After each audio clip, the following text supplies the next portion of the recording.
What's up, homie? What's going on? Oh man, this cool and that's it, bro. Man, Mike called me earlier, man. Me and baby went to Dallas. We on the highway. We coming back from Dallas, right? Oh, all right, that's So what's up. so Mike called me and he started crying on me. I'm like, man, what's wrong with you? You know, I'm tripping, man. What's wrong? What's wrong? He just went to crying. So he went on to tell me that you had sent him the little old video I did with the homie. You know, homie was talking good about everything that was going on. Right. And, you know, it kind of touched him. So I guess he got a little emotional. You know what I'm saying? But you know what? I'm not surprised. I'm not so. You know, Mike a big sugar bear, but you know what I'm saying? Mike, Right. he emotional. Right. You know what I mean? So I know certain things if it touched their heartstrings, but this is why I did that. Because, you know, Mike been, you know, he been like, you know, trying to look like everything we put together, somebody that shoot it down, you know what I'm saying? Right. If the powers of be or what. Right. And just to hear that brother talk and say that, he told me that was a confirmation from God, man, we in the right. He said not that he doubted it, but he human. You know what I'm saying, Right. man? Everything he set up for us to go to the jail and do, you know, something happened. Why? Right. We don't know. You know, everybody straight, everybody good. You know, either the unit get shut down or whatever. Right. So I know why he got emotional, because he felt like, man, dude don't know us from Adam or Eve. Bro, Right. to say that, bro, you can't get niggas you've been knowing all your life to speak about you and give you your flowers or just congratulate you in that way or just, you know, say something positive about what you're doing. And that was a real one for him. You know what I'm saying? That's why he got emotional like that. Right. And you know, he you know, that's my homeboy I grew up with, you know what I'm saying? That's my age Boone Coon, you know, he always be talking to me about different things. And he just hit me with it after I had sent him the video we done. You know, that was just his reply. You know, that's how he felt about it. Wow. Yeah. That's crazy, bro. And it's always good hearing it from a you know, an outside source that don't know either or, you know. But yeah, he know you, but Right. he just man, it's just what he said and how he said it, man. It was like we on the right track, man. We just gotta keep grinding, keep doing what we doing, bro. And it's you know, God work through people, and that was confirmation. But you know, I always been, you know, I'm like, man, I know what it is, but it's good. He needed to hear that, bro, because the people, you know, that should be telling them that, not telling them that. You know what I'm saying? Right. So that was good, bro. That was good for my man, bro. That was good for him, bro. Right. He really, yeah, he deserved, and he be on it too, bro. He be on it, bro. Even though if he don't know, I be telling him, bro, I was like, man, you got to start celebrating them small wins. Right. And Mike problem, he don't want to celebrate until he get the big. You know, you can't do it like that, Michael. You'll be forever waiting to celebrate. You know what I'm saying? You got to start. You got to practice. Celebration take practice. So to always be in the right, you know, state of mind and on the right side. You dig, when you do celebrate. So you know, you got to practice those small celebrations. And see, like I was telling him on the phone, I said, it's gonna take you about 5 years to really feel like right. you done got that penitentiary out of you. You know, he ain't been there but a year and a half, so the penitentiary is still in you. Bro. Yeah, it's still in you. You know. And I told him that's good. He hearing it from another brother that was, you know what I'm saying, that went through the exact same thing.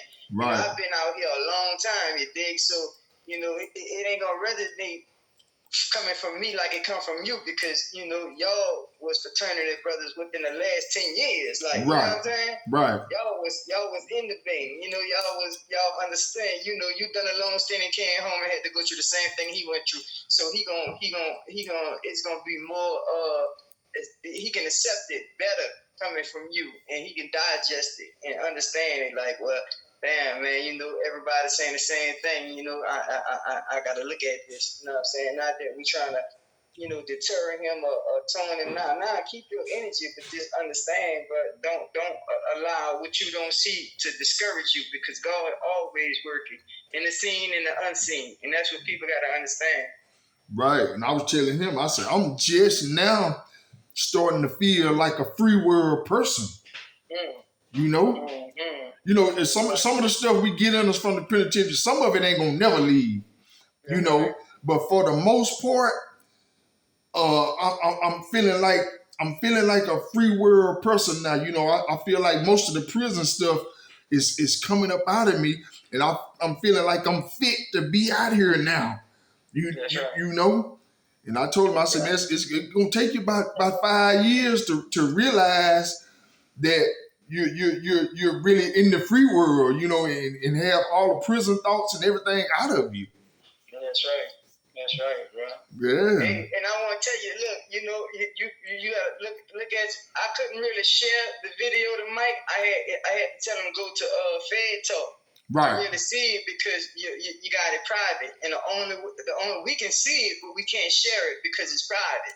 Okay. You know what I'm saying? So you got to take it. You got to make it public. You know what I'm saying? So we can share that thing, and I could have shared it to him, and he could have put it on his page, and you know that's how that works. You know, but as long as you got it private, the only people that will be here to see it is your people who subscribe to your channel and your people, your friends. You know what I'm saying? Okay, I'm gonna get baby to hook that up for me, man. So y'all can handle y'all business on that or whatever, you know, and we can get it out there. Like today, I'm gonna be tied up with my son. Got a little something in the park, but tomorrow, you know, I can jump on it with you if you need some help to get it right. You know, right. I can coach you to it. Right. It's just a hit and a switch. That's it.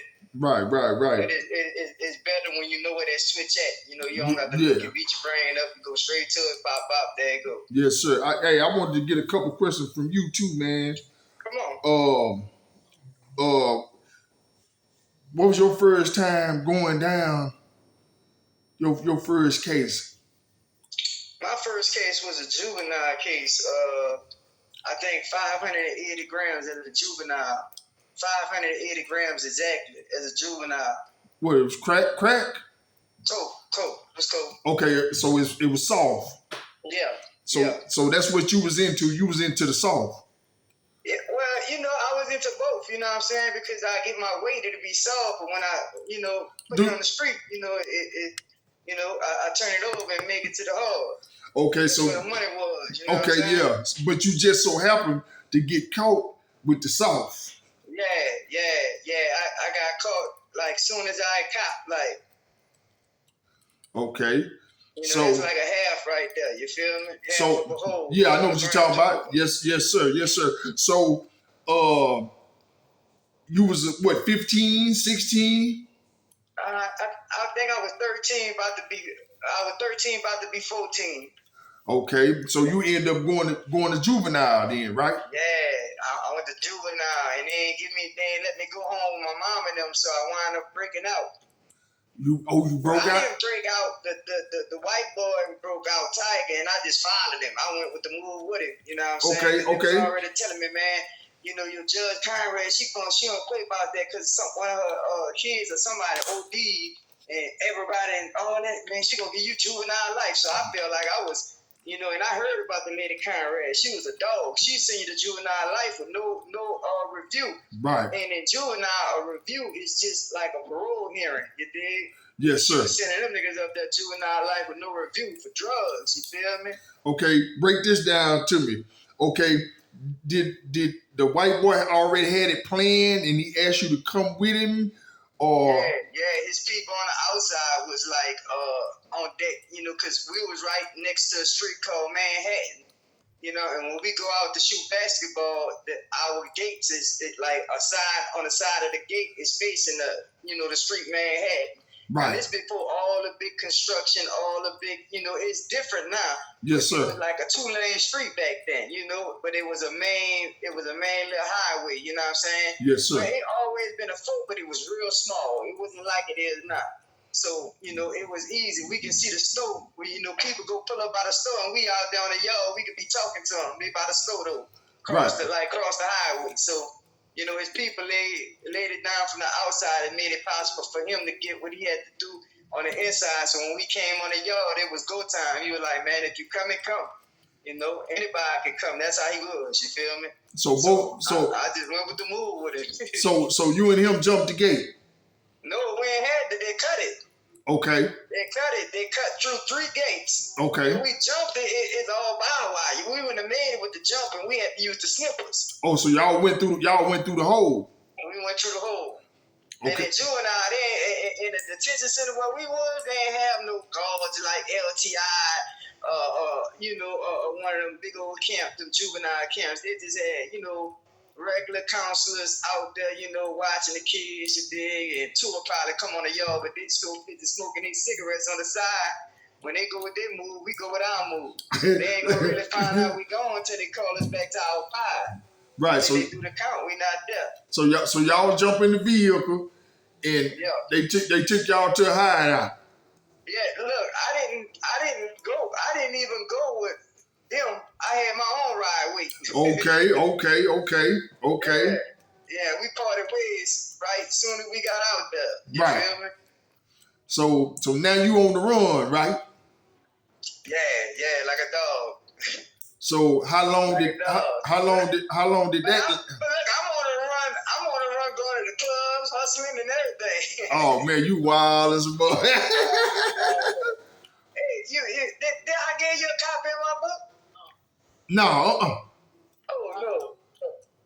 Asking the questions like the one that wants to write the movie quick and yeah. So give me the rundown. How long did that last? Well, my first son was born January 17th. By January 20th, I was busted. So about 14 days I was gone. And then how I got busted was by a club called Rumors. I laid there and got into it with my brother, and I laid there. We get into it and the people come, and that's how they catch me. So now you back in there. So what you got? You got another charge on top of that one? Yeah, I got an escape charge. Okay. So when you end up going to court for the drugs and the escape, run that down to me. Well, when I went to court, the lady was like, she was like, I never had someone in my courtroom as shrewd as just so smart to they stupid like you. So, and for some way, I don't know why the lady, she liked me, but she didn't like, she didn't like what I was doing, but she saw something. I don't know why. And they said this was the meanest judge. Nah, they don't say she was the meanest judge, Conrad. Right. So she said, I'm going to sentence you to juvenile life with no review. Ooh. Listen to what I'm saying. She said, with no review. I see you when I see you. Man, my people read letters and everything in that, man. She said, man, look, man, it was all right before he, took it upon himself to leave my facility. I was like, well, and she said, why you left? So I put the kid was in there and everything. She said, well, I commend you for wanting to be a father, but you're a stupid father. Right. So, yeah, that was a wrap. I was going up the Ponza Road. So how much time? How much time you end up getting? I got up. This how I found out she liked me. I got up there after 3 years of me being up there. I'm in college courses now. I'm leaving LTI campus, going to part of Southern University. Me and like 3 more, me and a couple of more dudes. Dudes that was kind of smart in the clubs. So what they're trying to do is transition us out into college. You feel me? So, man, we whooping them. Right. I passed the GED the first time taking it. No study, no nothing. I just passed that joint. Okay. Bam. And came back out and walked the stage and everything. I walked the stage came back to the prison. And what let me tell you about that. So when they got to send everybody review papers up, even though they don't got no review. The lady said, I want to see Anthony London. So when they told me like 20 days before I went up, he said, man, get your people, talk to your people, let them know you got a review on the 20 being Gretna. I said, review? I said, I got sent to a no review. She said, no, she won't see you. I was like, man, she never done that before. Right. Never done that before. And as soon as I went in there, man, she looked at everything I done. She said, I know you was smart. I know you could do it. I know you got something you meant to do out here. So I'm going to let you go on this review. Man, I didn't even go back to LTI. Man, I rolled out from the courthouse. Oh yeah. Yeah, man. Real talk, bro. I rolled out from the courthouse. Man, that was a beautiful No, story. I was sentenced to it, but I didn't do it. I came home on a review. So how long did all that take for you to come home? 3 years. I done 3 years off it. Okay. So you did. So you went from a life sentence with no review to 3 years. Well, you know, juvenile life ain't life. You know, juvenile life until you're 21. It depends. You know what your charge is. Some people said that it was 25. Right. But they broke the 20. Yeah, but look, they broke it down from 25 and put it back at 21. Okay. So, you know, they said it. So they say that was the 25 was holding them too unless they had to roll them over to the big jail. Right. Some dudes ain't even get out. When they met that age, that cutoff age, Right. The penitentiary come got them. Right. You feel me? And just rolled them over. That's, you know, when that's that murder. Yeah, I heard about that. Yeah. So once you hit the 21, you pop out. Okay, what is your mindset? No, I came home at 17. Okay, what was your mindset when you came home at 17? Okay, because you said you was on some school, you was on some college. Okay, so you put the college down and went back to the streets. Yeah, I ain't go to school. I wanted to go. You know, it was dead summer. I got out in April. You know, April. What? 96. 96 summer.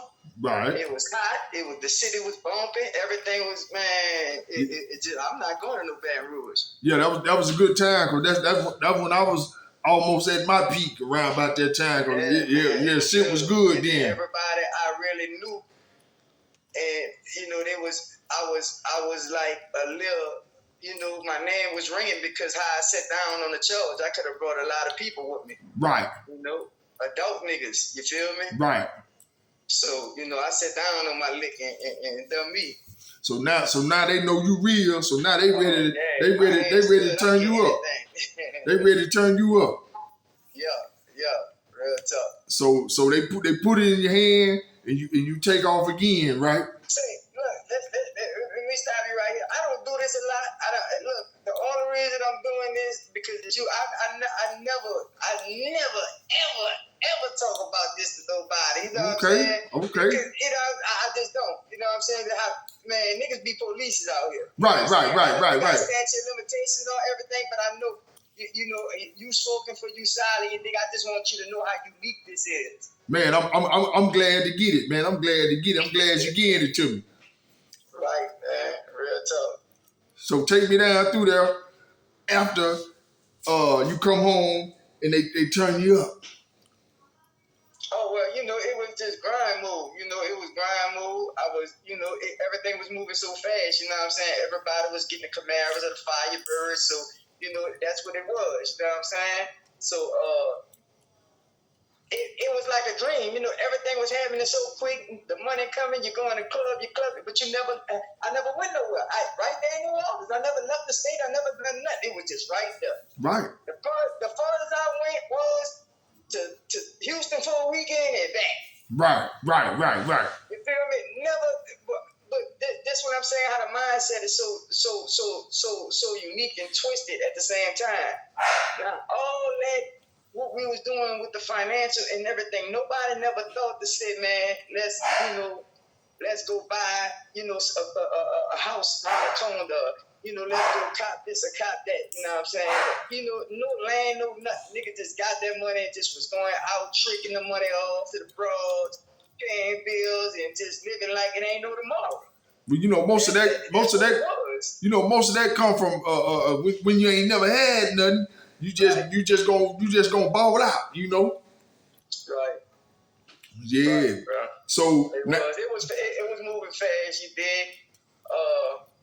Between that time right there when I came home, you know, I got into a few little beefs, you know, handle situations like this supposed to go. Yeah. Some of them got squashed, some of them didn't. Already. But, you know, we you know, moved through the city, You know, I was uptown and I was downtown. Well, I ain't really messed with the night ward or nothing, but I was in the St. Bernard project with my people. That's where they was from. Yes, You sir. know what I'm saying? So I stayed back there with them for a minute, you dig, and I like bounced back on my side of the river later on in that day, you dig, and do whatever I gotta do. Cause I was always taught, man, you don't want to make the spot where you at just like you despise you. You know what Right. I'm saying? Where you from, where you live, you don't want to make that bad. You know what I'm Right. saying? What they're saying is, man, you never want a home run in your own fault. Yes, You know sir. what I'm saying? You don't never, you know, because everybody's killing each other. Everybody, and then you know when that murder come in, that's when the people come in. Yes, sir. So Yes, you can sir. keep the killing from around whatever you're doing. You know, is a greater chance you can last a little longer. Yes, you know what I'm sir. saying? That's a true story. You know, because every time somebody got killed, man, they got hot. You know Yeah, what I'm saying? yeah. It make it hard to move when they got that body in there. You can't hustle and kill at the same time. You can't do it. So what? Okay, now you're grown. Okay, how did you? Child, I don't think I'm grown though. That's what I'm saying. I know you still. You ain't grown until you mature in your mind. Boy, I'm still a child. yeah, you said something, but I can say that now. right. Back then, you know, yeah, we thought we was grown. You right. Right. So now you think you grown. Okay. Now you think you got all the sense. You smart. You think you got it all figured out. Okay. What led you to the penitentiary when you was grown? Getting busted again. Yeah. Getting busted again. So you got busted. Was it the same lick? Was it a different lick or? Nah, it wasn't the same lick. It was a different lick. You know what I'm saying? Probably a little bit less this time. Okay. They came in one of my partner houses that he had, and I was in there. You know what I'm saying? So when they came in, you know, the house, you know, and some lady name. I don't know who the house was. Right. You know what I'm saying? I'm just in here. They said who you was with. And look, I need my lawyer right now. Right now. So, you know, I was back in jail by the time I was 19. Man. Yeah. So that's what you went to the 60 months then. So that's what you went to the penitentiary for 60 months. Yeah. Okay. So everything was state. You ain't never been to the feds or nothing, right? Nah. Okay. God, thank God. Thank Jesus. Yes, sir. Cause them feds, they gonna stretch you out. Yeah.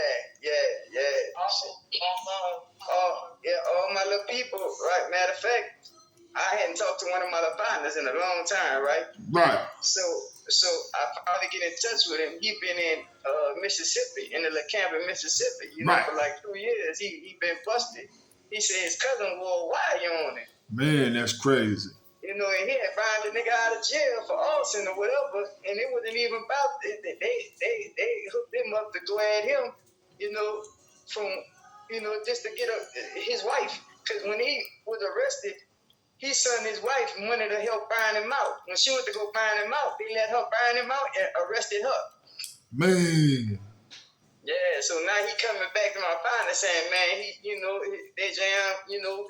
So he give him some cash, you know, but he kind of saw something. So I guess he went back to the people and said, look, man, you know, we can work something out if you cut these charges down on me and my wife. And so him and his wife wore a wire in the camera. Well, that's how they do it. That's how they do it. Him and his wife, man.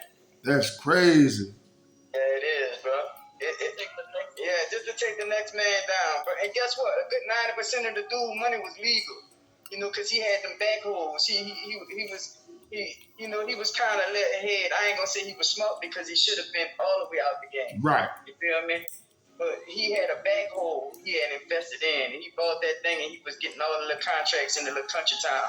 You know, clearing land and everything. So you know, he was making like $5,000 a day with the machine. See, that's the machine alone. See, that's what the feds do when they see you trying to get away, when you trying to cross over.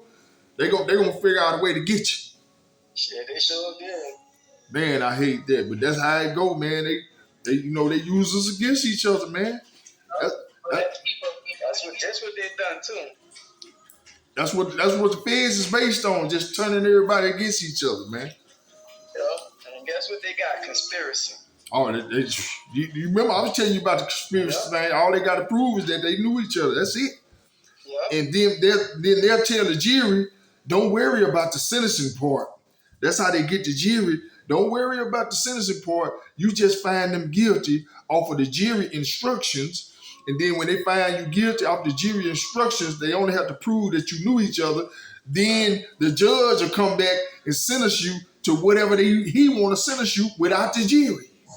Wow. That's how they killing boys, man. Everybody don't know that, but that's how they, you'll wonder like how he get all that time, The jury is not sentencing you to the time. The judge is doing it without the jury. Yeah. That's crazy. Yeah. But we gonna run it down some more, man. I just wanted to get a little something for you, man, just to have you on record. I'm about to step out the truck and go to this poke, man. We gonna chop it up. Yeah, I just wanted to get you on record, man. I'll get back with you, man. Enjoy yourself. It's all love, brother. Already.